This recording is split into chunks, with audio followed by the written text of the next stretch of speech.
Hello అండి. అందరికీ నమస్తే. నేను ఇవాళ ఏం చెప్పాలి అనుకుంటున్నానంటే, స్టాక్ మార్కెట్ గురించి నాకు తెలిసిన కొన్ని విషయాలు చెప్పాలి అనుకుంటున్నాను. ఇందులో నేనేమి మాస్టర్స్ చేయలేదు కానీ, లాస్ట్ 1 ఇయర్‌గా అయితే ఫాలో అవుతున్నాను.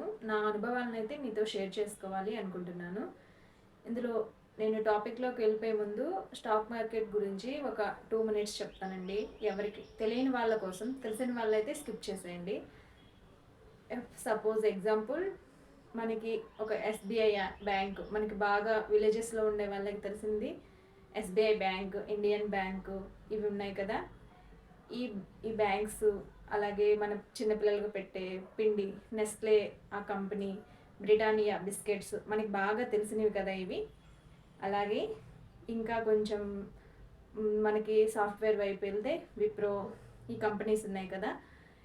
వీటి వీళ్ళు ఈ కంపెనీలు పెట్టింది వాళ్ళ దగ్గర మనీ ఉండి కాదండి, వాళ్ళకి టాలెంట్ ఉంది. ఆ కంపెనీలు ప్రజల దగ్గర నుంచి మనీ సేకరించి అయితే వీళ్ళు కంపెనీలు పెట్టి రన్ చేస్తూ ఉంటారనమాట. బ్యాంక్స్ అయినా కంపెనీలు అయినా ఎందులో అయినా.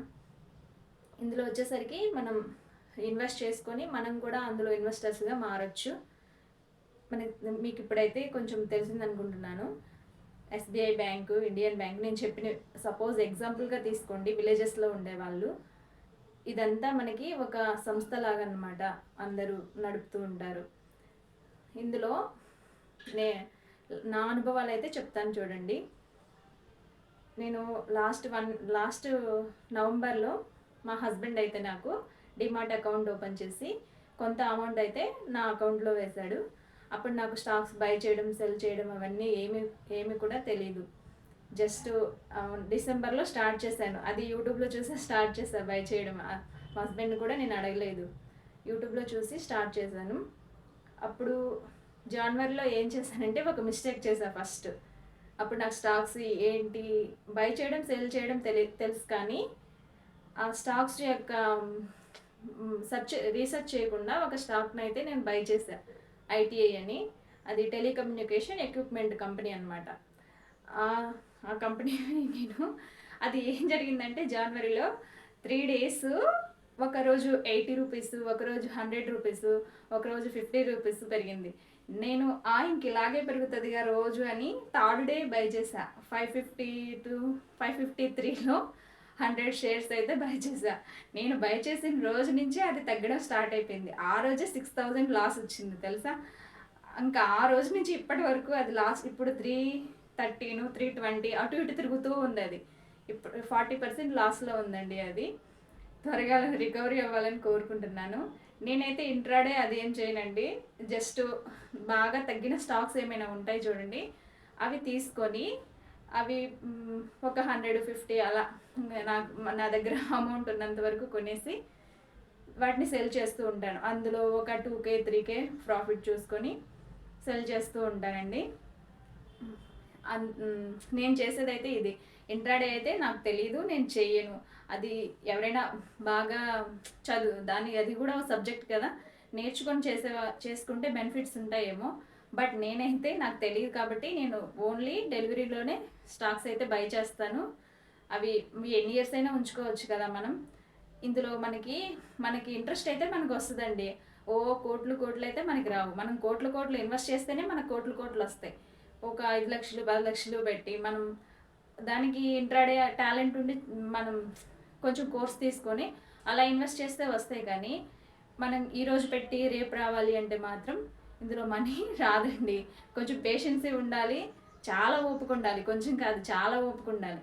ఇవాళ ఒక న్యూస్ వస్తుంది, రేపు ఒక న్యూస్ వస్తుంది, ఎల్లుండి ఇంకో న్యూస్ వస్తుంది. ఇవాళ హైలో ఉన్నది రేపు 0 అయింది. అలా ఉంటాయన్నమాట.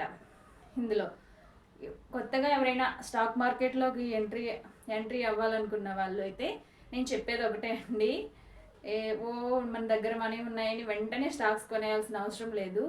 మనకి ఎర్లీ మార్నింగు TV5లో వస్తుంది బిజినెస్ బ్రేక్ఫాస్ట్, 8:35కి వస్తుంది. అది చూడండి. అది చూసి అందులో నేను కూడా అది రెగ్యులర్గా ఫాలో అవుతాను. అందులో వాళ్ళు చెప్పే స్టాక్స్ కొన్ని నేను సెలెక్ట్ చేసుకొని ఆ సెలెక్ట్ చేసుకున్న వాటిలో కూడా మళ్ళీ నేను కొంచెం రీసెర్చ్ చేసి వాటి మీద తర్వాత నేను ఇప్పుడు ప్రజెంట్ ఇప్పుడు కొంచెం జ్ఞానం వచ్చింది, అలా చేస్తున్నాను. అప్పుడు అవగాహన లేదు కాబట్టి ఆ షేర్ని అంత లాస్లో నేను చేసేసాను. ఆ మనీ అయితే రికవరీ చేశాను కానీ ఆ స్టాక్ని అయితే నేను తీయలేదు, అలాగే ఉంచాను. ఎన్ని ఇయర్స్ అయినా ఉంచాలని అయితే ఫిక్స్ అయిపోయాను. మీరు న్యూగా వచ్చే వాళ్ళు ఎవరైనా ఉంటే బిజినెస్ బ్రేక్ఫాస్ట్ అంటే మనకి విలేజెస్లో ఉండేవాళ్ళు చూసి అది డైలీ ఒక 1 మంత్ ఫాలో అవ్వండి. కొన్ని స్టాక్స్ నోట్ చేసుకోండి వాళ్ళు చెప్పేవి. అందులో కొంతమంది కాలర్స్ కూడా తీసుకుంటారు వాళ్ళ దగ్గర ఉన్న స్టాక్స్ గురించి. అవి లాస్లో ఉన్నాయా ప్రాఫిట్లో ఉన్నాయా చెప్తారు. అవి నోట్ చేసుకొని వాటి గురించి మీరు కూడా మళ్ళీ కొంచెం రీసెర్చ్ చేయండి, గూగుల్లో కానీ ఎక్కడైనా సరే రీసెర్చ్ చేసి ఆ తర్వాత మీ దగ్గర ఉన్న అమౌంట్ని కొంచెం కొంచెం ఒకేసారి ఎక్కువ స్టాక్స్ని బై చేయొద్దు.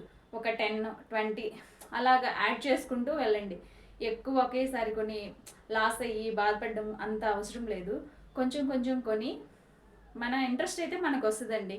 ఇందులో బెనిఫిట్స్ ఏంటంటే మన దగ్గర అమౌంట్ మనం ఇన్వెస్ట్ చేసుకుంటాము. అదే వేరే వాళ్ళకి ఇచ్చామనుకోండి ఇంట్రెస్ట్కి, వాళ్ళు ఎప్పుడు ఇస్తారో తెలీదు. మళ్ళీ ప్లస్ వాళ్ళని అడుగుతూ ఉండాలి ఫోన్లు కాల్ చేసి. మన అమౌంట్ మన దగ్గరే సేఫ్గా ఉంటుంది అనుకున్న వాళ్ళు ఇలా ఇన్వెస్ట్ చేసుకోవచ్చు. మనం మంచి కంపెనీస్ కనుక సెలెక్ట్ చేసుకుంటే మన ఇంట్రెస్ట్ అయితే మనకు వస్తుంది. బయట 2 రూపీస్ అంత ఇస్తారు కదా, అంత అయితే వస్తుంది, ఖచ్చితంగా వస్తుంది, అదైతే చెప్పగలను.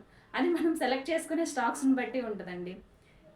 బిజినెస్ బ్రేక్ఫాస్టు ఇంకా సిఎన్బిసి ఆవాజ్ కూడా కొన్ని కాలర్స్ తీసుకుంటూ ఉంటారు డే టైంలో. అది కూడా మీకు కుదిరినప్పుడు ఫాలో అవుతూ ఉండండి. ఫాలో అయ్యి అందులో వాళ్ళు చెప్పే స్టాక్స్ని కొంచెం నోట్ చేసుకొని పెట్టుకోండి. దానివల్ల మీకు తెలుస్తుంది ఏ స్టాక్ ఎలా ఉంది అని. ఎక్కువ అమౌంట్ ఉన్న వాళ్ళైతే స్టాక్ మార్కెట్లోకి రాకుండా ల్యాండ్ అయితే కొనుక్కోండి. తక్కువ ఉన్న వాళ్ళైతే మంచి స్టాక్స్ చూసి అయితే సెలెక్ట్ చేసుకోండి.